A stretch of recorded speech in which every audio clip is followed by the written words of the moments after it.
রাস্তার মধ্যে সে আমাকে যেভাবে অপমান করেছে ঠিক সেভাবেই সবার সামনে ওকে অপমান করতে। তাছাড়া ও তো তোমার অফিসের কর্মচারী, তাই না? আজকে থেকে সে আর অফিসে চাকরি করবে না, সে আমাদের বাড়িতে থাকবে, আমাদের চাকর হয়ে আমাদের বাড়িতে কাজ করবে। হ্যাঁ তাই হোক, আজ থেকে তুই আমার অফিসে যাবি না, আমার বোনের সব কাজ তুই করবি, প্রয়োজনে তোর বেতন আমি বাড়িয়ে দিব। সরি, আমি এখানে মেধা দিয়ে চাকরি করতে এসেছি, চাকর হিসেবে নয়। ঠিক আছে, আজ থেকে তুই আমার অফিসে আসবি না।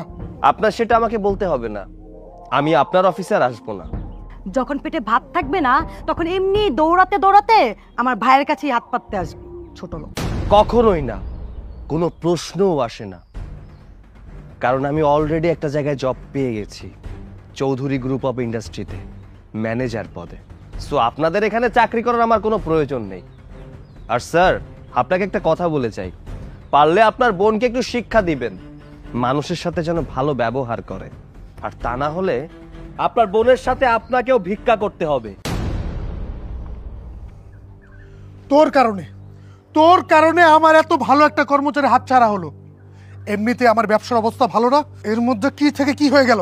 ভাইয়া, এই ছোট লোকটার জন্য তুমি আমাকে গালিগালাজ করছো, প্লিজ ভাই এরকম করো না আমার সাথে। আজব, আজ থেকে তোর হাত খরচ বন্ধ।